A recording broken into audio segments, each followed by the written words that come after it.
Right. For those that may have had to get out early last time or couldn't be with us for whatever reason, let me simply remind you that we talked about Magna Carta in 1215 and the significance of that particular document. Many people actually say that maybe Magna Carta is more important for what we want it to mean rather than what it actually says. Whether or not that is the case, we remember King John very well and his subsequent death while his nobles were in rebellion against him in 1216, and we will come back to that soon enough. However, in my effort to make this a kind of Anglo-French parallel and work them in together, let me bring up one of his contemporaries of France, one of the most famous of all the monarchs of the era, Louis IX, or as most of us know him, St. Louis. That's the one, yes.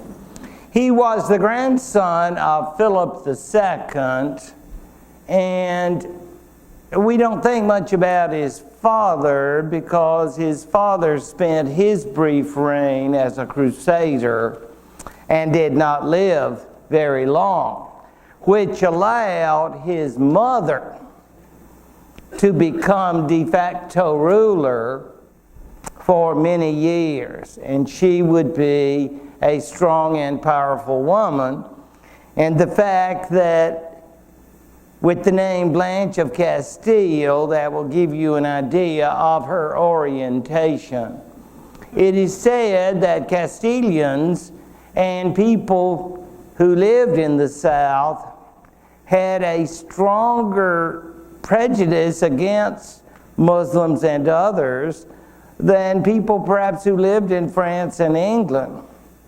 However that may be, it is said that she kept Louis, well, really all her life, as close to her as possible, and always taught him the virtues of love, except when it came to non-Catholics, meaning Jews, Muslims, and, of course, the ever fearful heretics.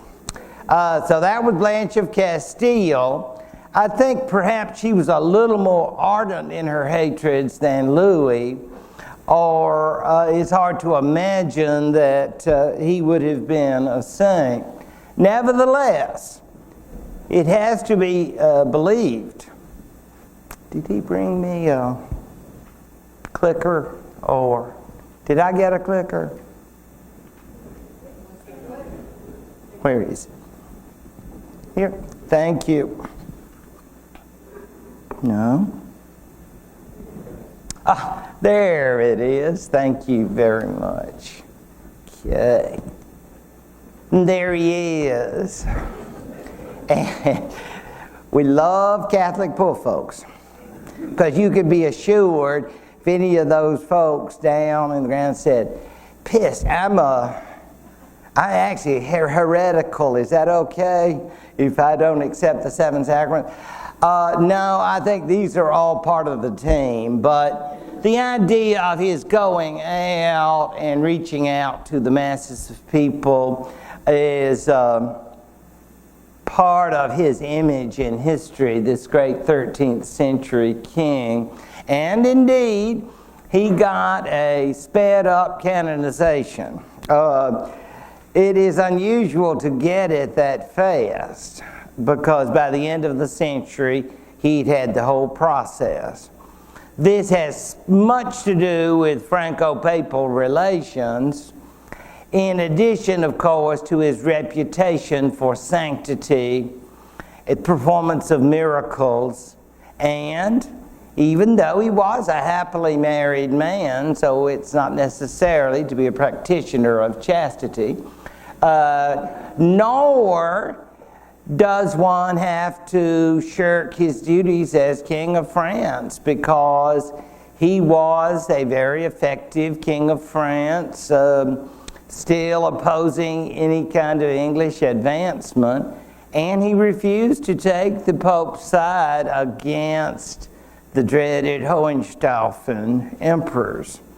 So when you think about it, he was a man who was true to his principles, and he was certainly true to his mother, because after he married, his mother actually restricted his wife time, because she said, you can be useful for breeding, but I don't want my boy to be distracted by the likes of you. So it was a very difficult in-law relationship. To call her a protective mother is, I think, quite the understatement. But that's our St. Louis. His peer, his contemporary, was John's son, Henry III. And of him it was said by one of the court jesters that he knew as much as Jesus Christ. And I mean, that is a wonderful compliment. And you say, well then, why is a jester saying it? Because according to the jester, Henry III knew everything as a child that he would ever know for the rest of his life. So that could be kind of hurtful, but that's not totally fair, because Henry III was a well-educated individual. He clearly lost his father when he was a boy. At 12-16, Henry III was merely a child. So the government would be run by advisors, and even after he became adult, he learned nothing from his father's fights with the nobles, and he continued to try to maintain his own will. Interestingly, and not unusually, Louis and Henry became married as sisters because of a very clever individual who had 4 daughters and married them off to important kings. So he could use his daughters as sort of his agents, and it worked very, very well for him. And these 2 wives, these daughters, sisters, apparently worked together for an Anglo-French peace. We should remember that John's loss of French lands did not result in a peace between England and France. It just continued a kind of Cold War, because for a long time the English weren't able to do anything about it, but they never accepted the losses. And the policy of Louis IX was, now Henry, if you will accept this, we won't have to get together just at holiday time, because, I mean, you know, we ought to be at peace. We're brothers-in-law, and man, you're so special. I really love you, and all that. And I mean, and of course, you have the pillow talk. You have the wives working on them. So finally, in 1259, Henry does what was actually unthinkable. And it was the 2 courts getting together, and they signed an agreement in which the English acknowledged their losses. And that was very hard to do. I mean, over the years, the English had tried to come back in various campaigns to make a stab at recovering Normandy, perhaps, but it was a no-go. And now simply the English are saying, we are no longer possessors of those lands legally. The really tough step, and you can imagine this would be true for any king, was in the Treaty of Paris King Henry has to get down on his knees. Now, no king likes to do that. And this is going to be tough. But this is a feudal world, and this is what we do. We get down on our knees and do fealty and homage to our Lord. So I guess Henry, who was a pious man, prayed for patience under what I'm sure was a highly stressful situation, because he had, he thought, I'm king of England. I'm a pretty big deal. But, see, here, I'm going to accept my position as vassal of my brother-in-law, King Louis. I am Duke of Aquitaine. You see, they had kept those lands, Eleanor's lands, from several generations back. They lost the others. And Louis's feeling was, after this treaty, see, we can really be brothers, we can live at peace, all the usual nice things that people say. So all you have to do is get down and admit you're my vassal. I don't want to do it. But he did it. He kind of took a big breath and did it. But he never liked to do it. And remember that the acting of vassalage means that when Henry III dies, his son's going to have to do it. Or when Louis dies, if Louis precedes Henry III, then Henry III will have to redo it to his successor. See, it's a person-to-person relationship, so you can't say, he already did it. No, you got to do it in person yourself. So, this Treaty of Paris in 1259 marks an important stage in the Anglo-French relationship, but it hardly solves all their problems. Now, let me cite just one example, and that is the fact that the French have what today we would call appellate courts. So, now, the English king, as the vassal of the French king, means that no judicial decision in Aquitaine can go unchallenged from French appellate authority. See, as long as they were at war, fighting, there was no recognition of that. And the French, as a result of this treaty, are going to move in and say, anyone need to appeal? And plenty of people do. Needless to say, people with money, like monasteries, bishops, nobles, I don't feel I got a fair deal from this duke down south. How about letting my case be considered in your court? And of course the French will say, oh, okay, we'll be glad to. I know how you must feel. It must be really, really bad to get a bad deal. There is that matter of court fees, and they say, oh, well, that's okay. We can risk that. So, yes, it is fundraising, but also it's a sign of showing up the English.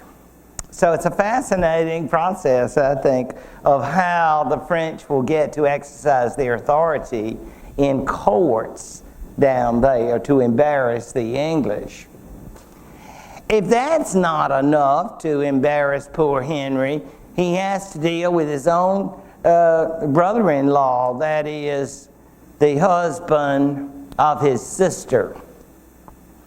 Henry was never popular with the nobility. I don't think he was much of a warrior, and he never was a skillful politician, that is, reaching out to the nobility and saying to them, well, fellas, what do you think I ought to be doing? How should I want to get your point of view. Nah.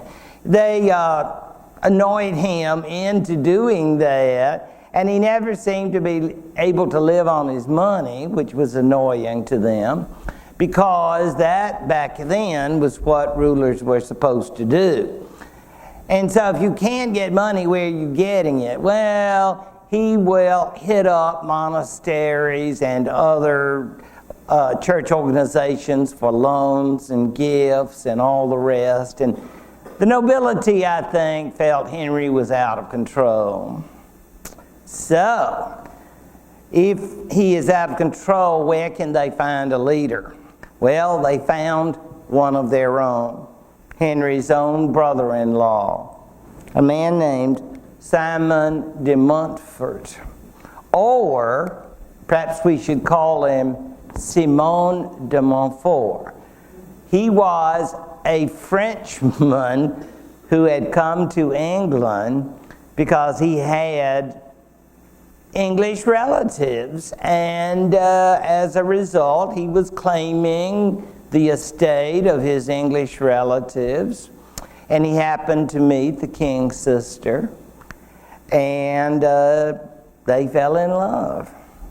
So Henry III's sister is married to this Frenchman, presumably. He knew enough English, though speaking with an accent. And of course, at first it seemed wonderful. Oh, Simon, I've heard so many wonderful things about you in France. You're such a clever guy. I just want you close to me. You know how it is, sort of after the reception when you're first meeting the in-laws. It seemed really sweet and nice, and you just want to spend quality time with them. It's only later when Simon keeps on with Henry saying things like, you know, if you let me handle that, I could really help you. You're not doing very well. And, you know, I don't mean to be offensive, but I know you're doing the best you can, and I just want to help. Well, of course, what king wants to hear that? Especially from my brother-in-law. So that was troublesome. And eventually, Simon de Montfort will lead a rebellion, a successful rebellion against King Henry III. Now, this Simon de Montfort is no Oliver Cromwell. This is not going to be a time that England will have a Republican government, thank goodness. Instead, Henry III was allowed to remain king in name. And Simon de Montfort and his allies ran the government. And between 1264 and 1265, they tried to make the government work. It was an effort to consult with important groups in the country. It was an effort to say the royal government believes that England should do this and that, you know, work with different constituent groups. And so it didn't last. Why? I suspect Simon, like many of the great, has definite ideas about how things should be run. And so those with whom he was working got tired of it. And I suspect also that the king's son, who was afraid he might get cheated out of his throne, also had superior military force. Whatever the case, this, as I say, lasted just for a year, but a very important year, 1264 to 1265. And I'm happy to say that in 1965 rather, he got his own monument. When he was defeated in 1265, believe you me, when you are responsible for taking over the royal government, you're not going to get a nice burial and people standing up there and saying, oh, well, he meant well, he just made a few mistakes. Oh, no, your bones are cursed, and they do all kind of nasty stuff. So Simon, after this famous Battle of Evesham, which is down south, not far from Oxford, there a monument was put, and it was attended by various dignitaries of the day, including the Archbishop of Canterbury, to honor a man who in many ways is considered the father of parliamentary government. It would be too far, I think, to say that the first parliament existed under him, but he was calling important people together, meeting with them as consultants, shall we say, in order, he thought, to make the government as strong and effective as possible. So he has had, more or less, a very good press. Now I might add that Henry III is not dead at this point. He is still breathing. But during those 2 years, 64, 65, he had no authority because the government is merely run in his name, kind of like Queen Elizabeth today. I mean, all of the documents of the day say in the name of King Henry.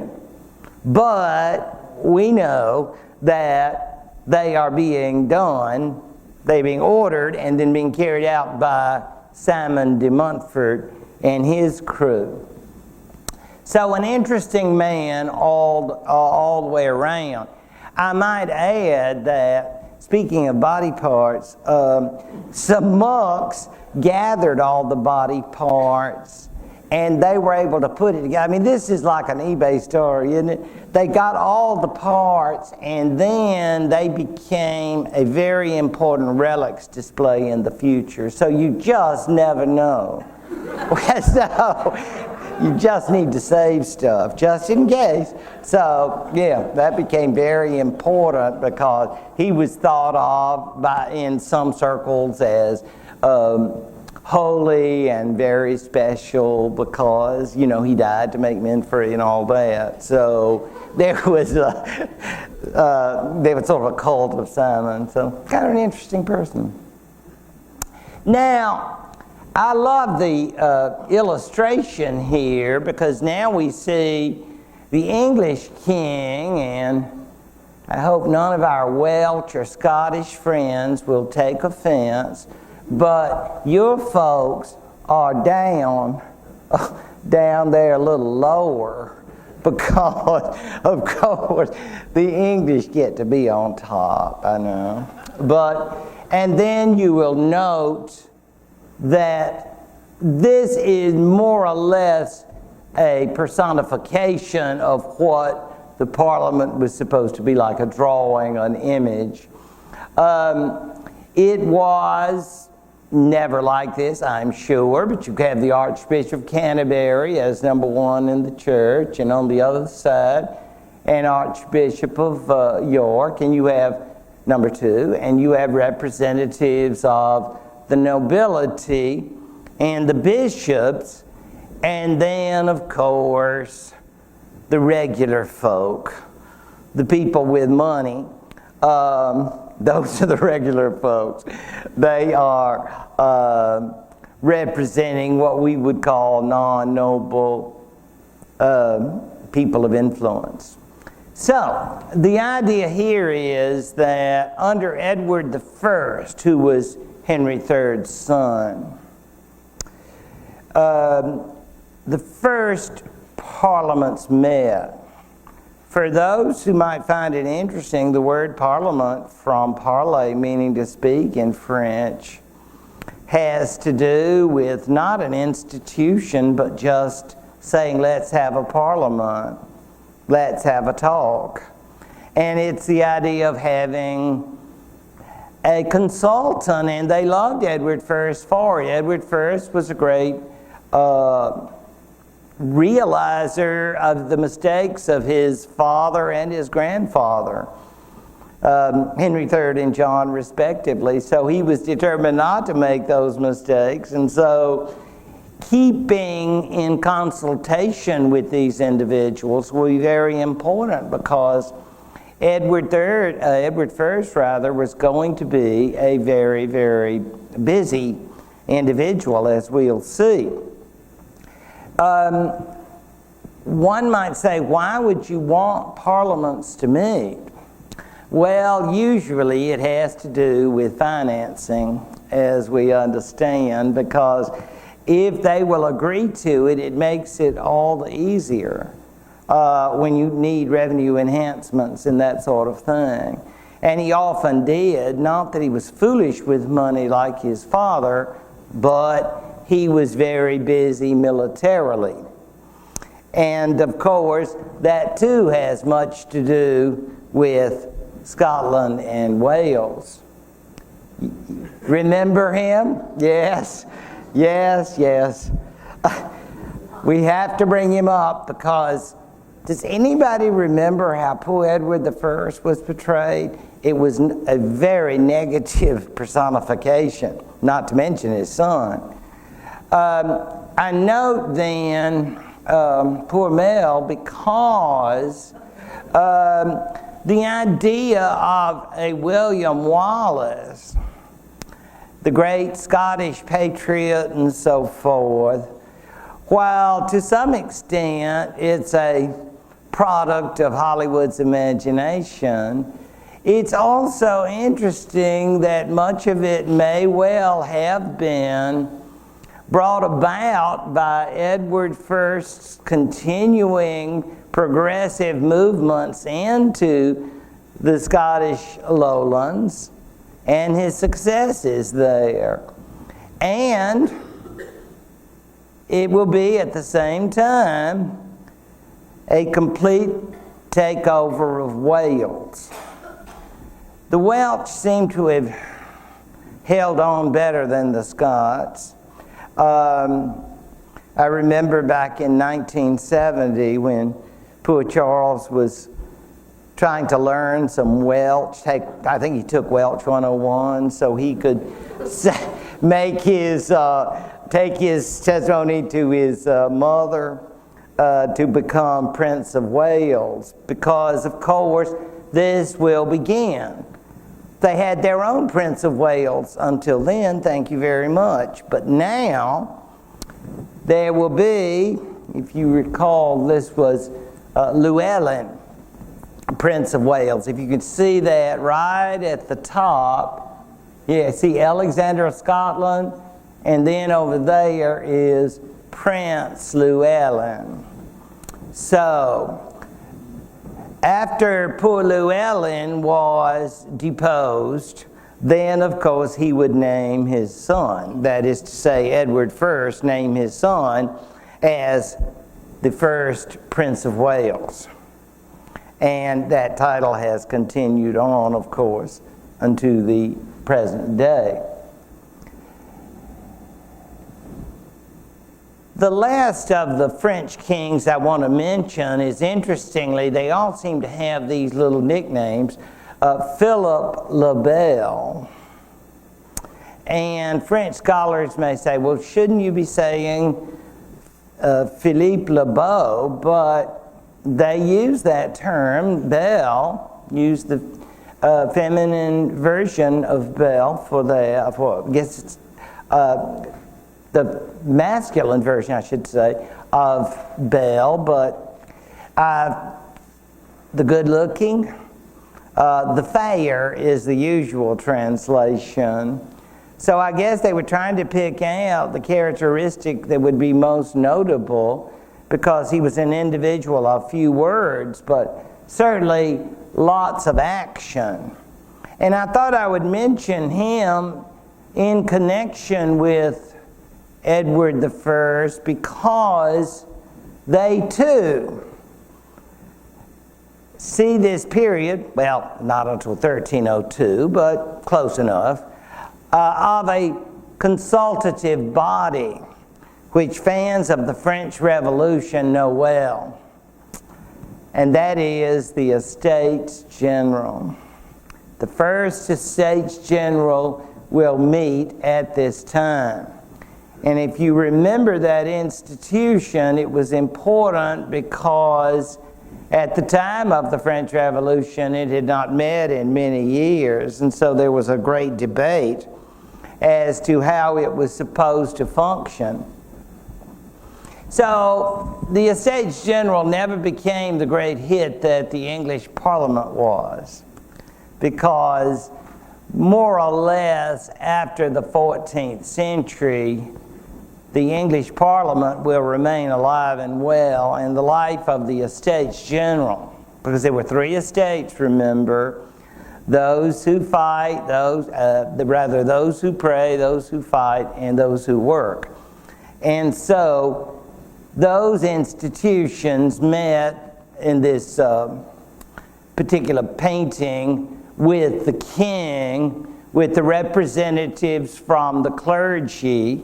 Remember, of course, these are bishops, not parish priests, and the big shots, and the nobles, and then the well-to-do people.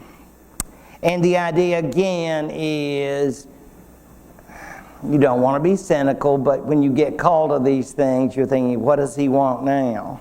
Because it's not that he really wants to know how you feel. It's more like a pep rally, that kind of thing. And he was having a disagreement, a conflict with the Pope, and I think he wanted him to say, do you love me? Are you on my side? Everybody who is, say we. And of course, he starts going, we, you know, that sort of thing. So, I mean, it's not like, well, I'd like to make a point here. I think you've made your point. Sit down, shut up. The Estates General was there to support the crown against the papacy. So Philip the Fair is an interesting character, and one that is important for a number of reasons, but one, I think, is the fact that it is the beginning of the Estates General, as more or less simultaneously the English start their parliament. Now, it will not be until Edward I's grandson that we will see the institutions of Parliament. That is, the House of Lords and the House of Commons. So that's got a little while to go. But as far as the Estates General goes, it will always be merely a meeting of these three bodies of clergy and nobles and everybody else, until finally during the French Revolution they're going to say, well, this is ridiculous, it doesn't really represent anybody, so that's the end of that, and France moves on. To conclude this part of the discussion then, it's just to note that the High Middle Ages will bring about established monarchies in England and France. And I do not mean anything more than I just said. When people talk about well-developed states, or, Lord forbid, if somebody said nationalism, then the medievalist always gets kind of nervous, because it's just not true. Many areas of France have not even been brought under the authority of the French king. But with all of that, there are kings, there are established governments, literate governments that have courts and various kinds of governmental systems, and they are carrying out their responsibilities. However, we are just about to hit big trouble, and of course that means the 100 Years' War. These two have finally got to have it out and determine whether England, the English monarchs, can continue to rule over part of what is France. And that will take them quite a long time. Now, I was just talking earlier to someone about the Renaissance, as they taught in Australia. And in fact, there's a story that goes with this and has to do with Jacob Burckhardt. And for those of you who have been, I'm sure, just about everybody, been to Florence, and you've been to the Uffizi Gallery, and you go all that, and you like your Michelangelo and your Raphael and all the rest.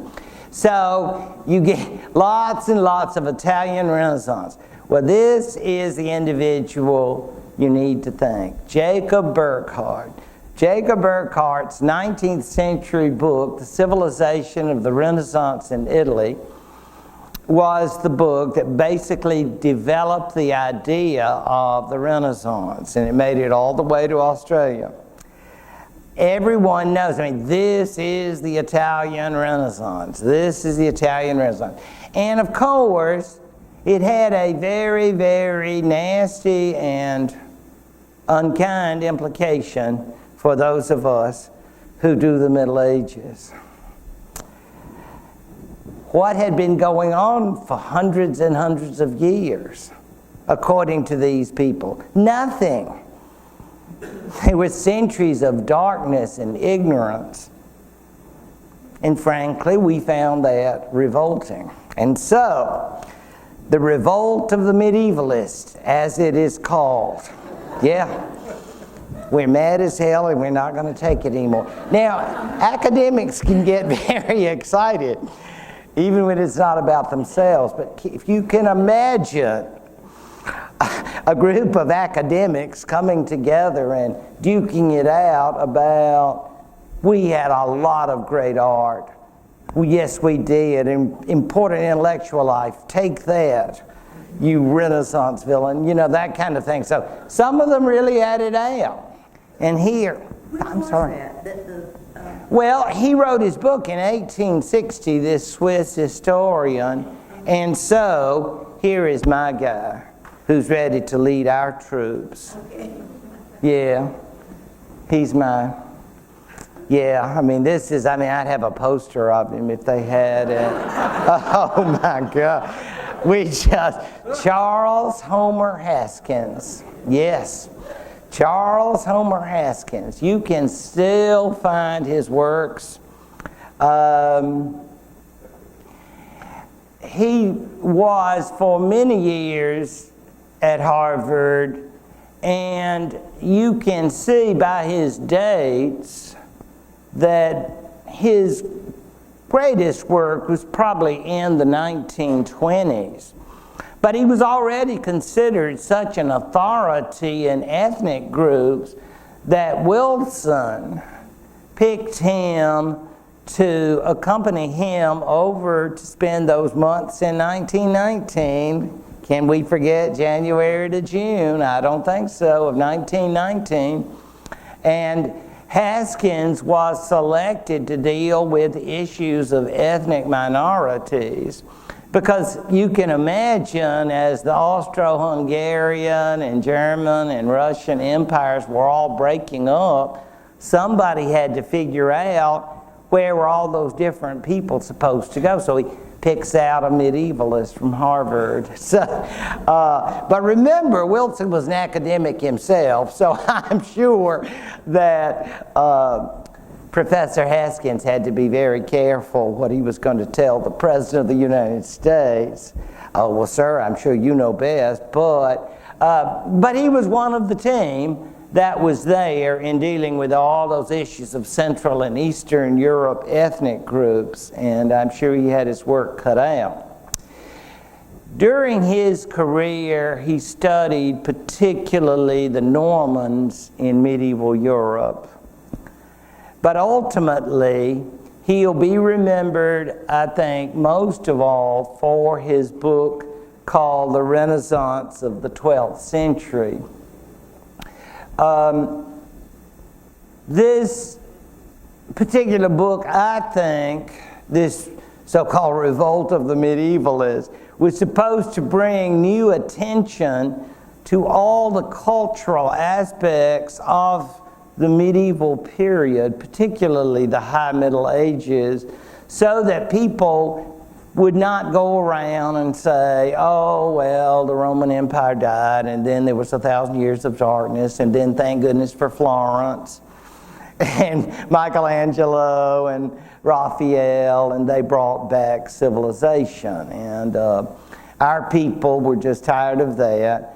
And so, with his book, The Renaissance of the 12th Century, Haskins began the process of fighting against that image of the medieval world.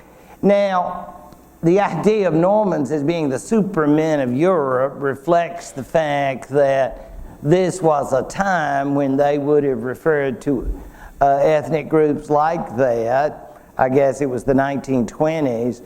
But his thesis was that much of medieval society and history rode upon the successes of the Normans in France, in England, in Sicily, and all they accomplished, not just by themselves, but by their conquests and in acquiring the ideas of others and bringing them home. All of this, he thought, made a powerful impression on the future of the medieval and indeed Western worlds. Finally, in terms of medieval universities, an area that most of us know about, but sometimes, maybe earlier, did not appreciate, that the universities that still exist today are a direct contribution of medieval education. As such, then, while the Renaissance of the 12th century was just a starting point for the study, and it's no more than that, how could it be? He was a pioneer. So, of course, other people come along and say, well, it wasn't just the 12th century. There were many important contributions earlier, and so they'll talk about a Renaissance during Charlemagne's time, or a Renaissance during Otto's time. Everybody wants to have a Renaissance, and it really gets a little old because, I mean, you know, Haskins does have a claim to the 12th century. But even with that, then people will say, well, maybe you should start a little earlier. Why don't you start it in 1050 and let it go to 1200, or maybe 1050. But those kinds of things, you're going to have that, or say that he had not uncovered many of the most significant people in various aspects of medieval science, medieval law, medieval art, medieval poetry, and much else besides. Now, one aspect, of course, these universities lead us to some sites that many of you are well aware of. I don't think anybody who has ever seen that beautiful site of Oxford, England, will ever forget it. I do love it there. But with great sadness, I always have to remind people that it's not really very medieval. It is the Victorians' idea of medieval. And so that's a bit of a downer, but that's okay. Many good movies. I mean, it's been the set of many a film, hasn't it? And some of them better than others. And on the other hand, my desire here is merely to cite some of the examples of the first universities. In Germany, of course, Heidelberg. In England, Oxford, and then the even more beautiful Cambridge, some would say. And, of course, named for the Count of Sorbonne because he apparently had some special sins he had to atone for, is the famous Sorbonne in Paris. Those are among the earliest of the medieval universities, and the subject of great investigation by Haskins, because back when he was a scholar, I guess a lot was not known about how they came about and how they developed. So I thought we would start there with this Renaissance. Of course, education is largely clerical, as you would imagine, and largely monastic, because frankly, that's where the literate people were in the early Middle Ages, in the monasteries. Let me take you back to when we talked about the Germanic peoples establishing their rule in various parts of Europe. But the Christians maintained education, literacy in their homes, their monasteries. And in these monasteries, they often had schools. And these are Benedictine houses largely. They're teaching young monks how to read and write, because that was considered fundamental to being a religious. The idea, though, that people who are not part of the religious community need literacy is something that will take time to develop, because monastic schools are there for the clergy. But then, as more and more knowledge is gathered, made available, I think the sites for teaching and learning and being investigated will expand. Again, let me note that writings are based on Christian and classical. And the classical can be a little scary in monastic settings. For those of you, where's Carol? There you are. I bet your teacher wouldn't have had you reading Ovid's The Art of Love. Okay. I thought not. No, indeed. Because that's some stuff that's not even PG. I mean, that is not R. I mean, that's some rough stuff. But it's certainly not fitting for people in a religious life. Yeah, and I mean, they have to be very careful to make sure of the material that monks are reading so that they don't get over excited when they shouldn't be, okay? It's just not a good thing for these fellows.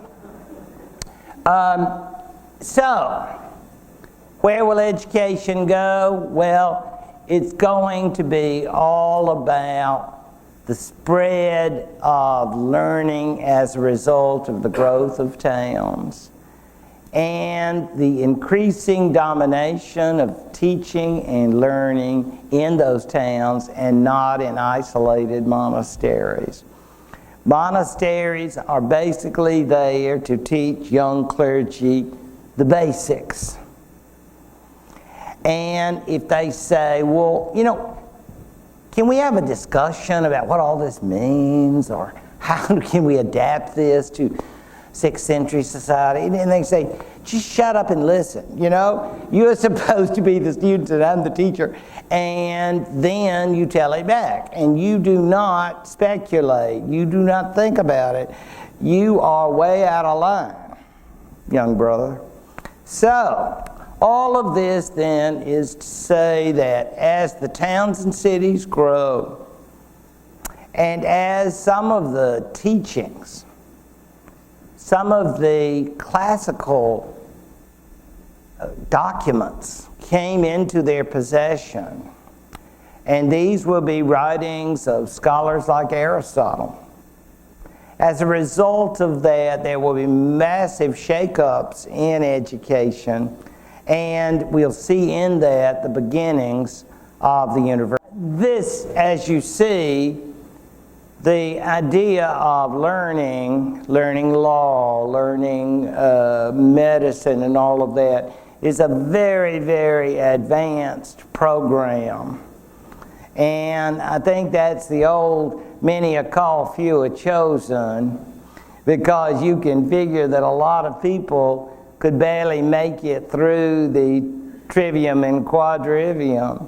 And then they were glad to have that education. They became, like a lot of us, school teachers. And that was the end of that. But the Hardy went on into these extremely difficult fields such as medicine and law, but in addition to the not so well paying fields of theology and philosophy, which would be, surprise, surprise, quite esoteric and not exactly remunerative at the end of the line. So, all of this would develop into programs, courses, degrees, and a variety of other rituals that we associate even today with modern universities. Now, I've had many a student sit in that posture because it is the biggest fake. It's like, oh yeah, I heard everything you said. I was just resting my eyes. Sure you are, right. But look at them there. These individuals, some of them are fortunate enough to have the text that's used. In a lecture, the teacher is giving a lecture, literally a reading.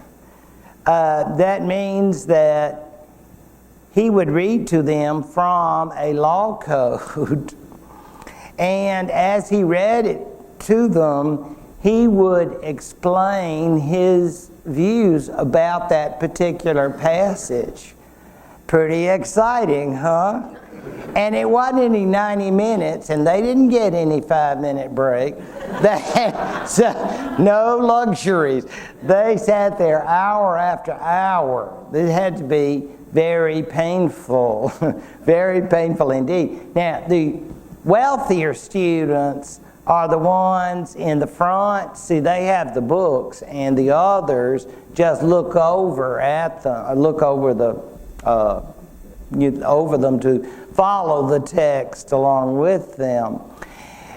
It all ends in oral examinations, which I'm sure were very painful indeed, but that was the method that was used. So higher education was higher, and lots of people never finished.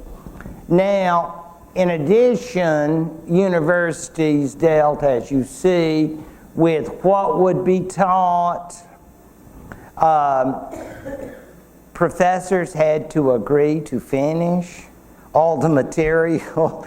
It was not like, well, I guess I just run out of time. Y'all can just read about that in the book. And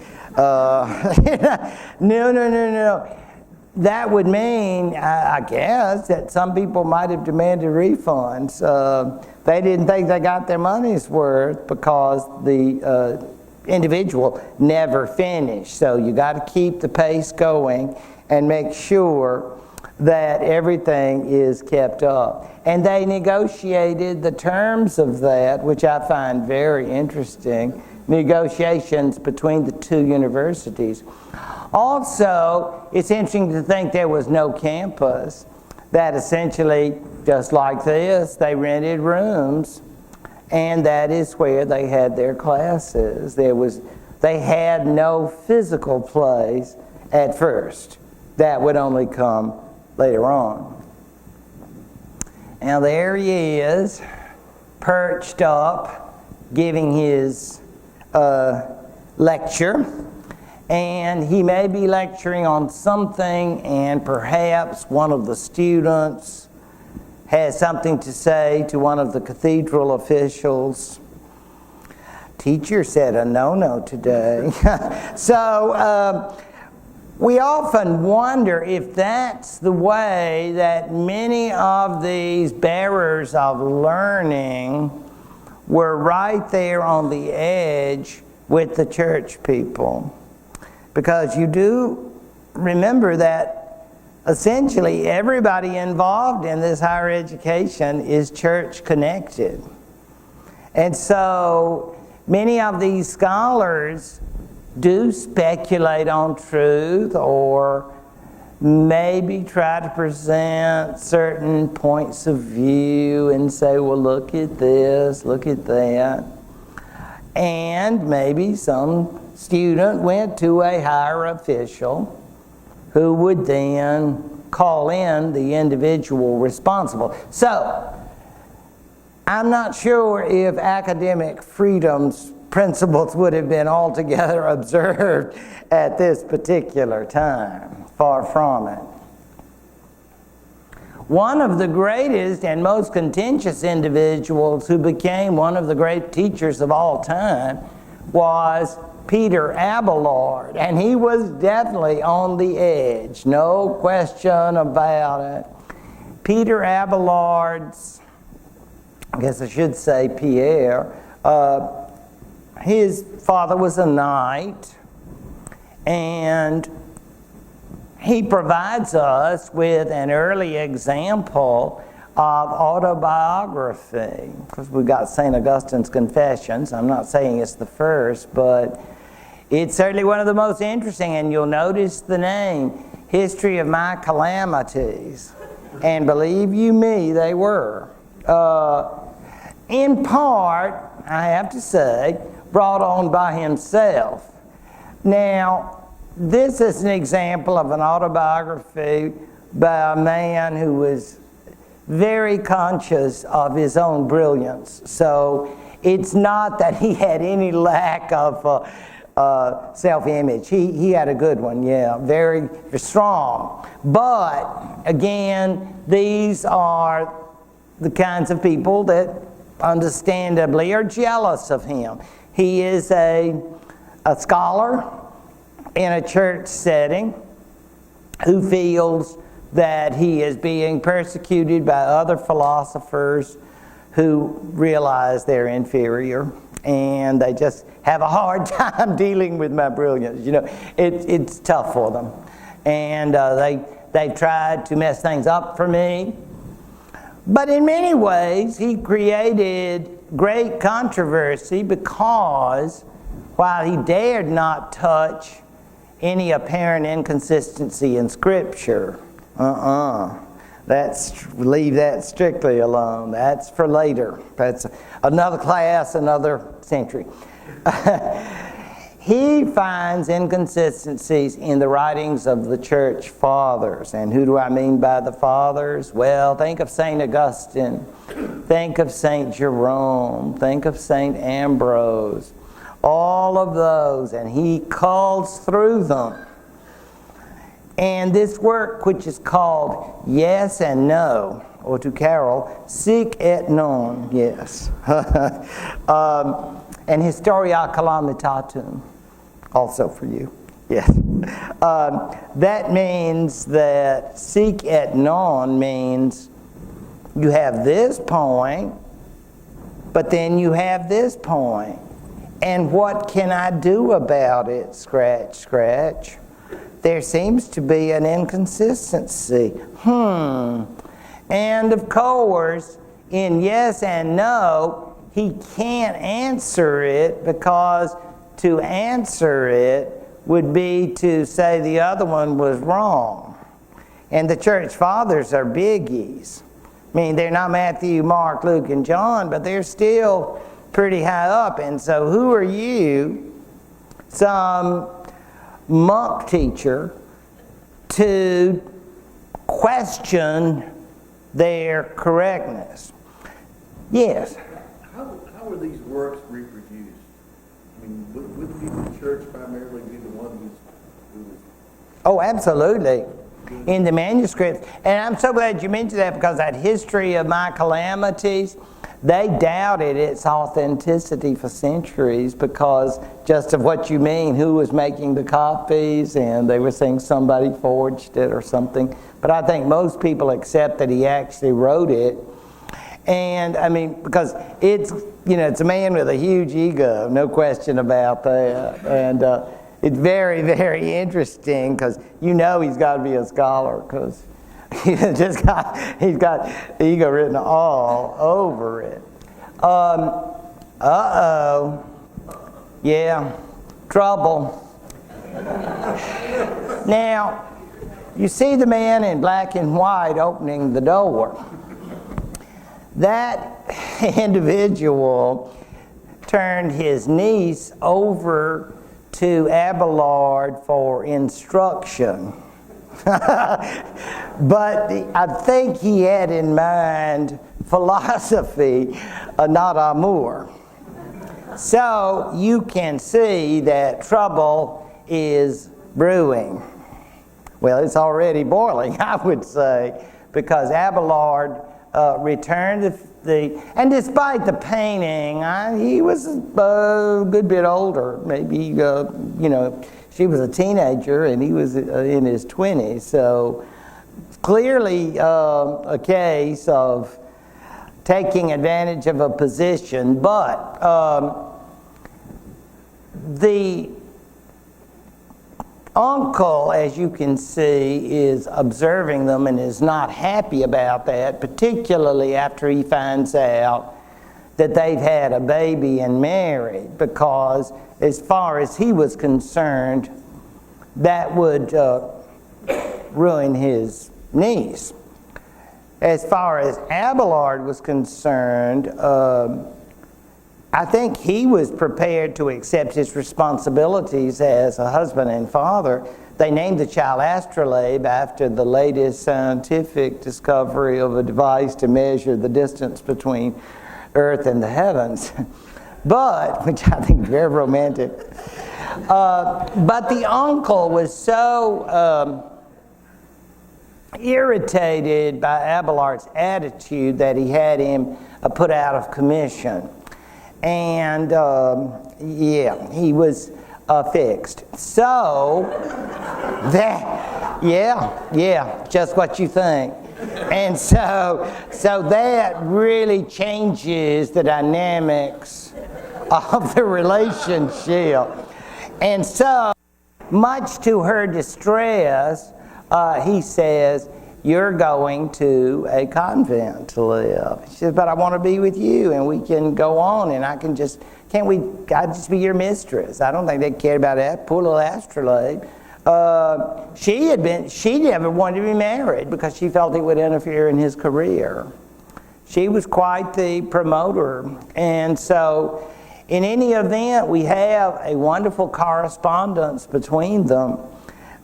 His life in the monastery and her life in the convent. And I think you can say that she accepted her fate, but not happily. And both continued their scholarly ways, and those separated by this particular business. And we unfortunately do not know what happened to their child. But we do know that Abelard, contentious as he was in scholarship, would continue to be a source of controversy as a scholar, whether he was married or continued his life as a monk. But because he would always be right there on the edge challenging, and that's what many of these new professors were doing, and that's why they caused so much controversy. But I did think, and these are all points that I got from Charles Homer Haskins, by the way. He actually culled from letters of students to their parents. Can you imagine that? That they had been saved all those centuries. And in the 20th century, when Haskins wrote on the universities, he noted points would often be brought up about town and gown issues of people being very concerned about their daughters being taken advantage of by these students who were drunk. They were bar hopping. I'm thinking, after all those hours of listening to people read law books, I can imagine that you would want to be fairly wasted. They write back sometimes of money issues. Those of you who have children will not be surprised to hear that. They're running low on funds. Wow. Imagine. And then, of course, the idea of parents writing back and saying, word has come back to me that you are spending time strumming musical instruments like guitars and not going to class properly and doing all that. So you get the sense there is a wonderful relationship in the past and present, even to the point of the degrees and the various ways of going about those graduations, which in fact our modern graduation rituals are based upon, as I'm sure everyone has observed.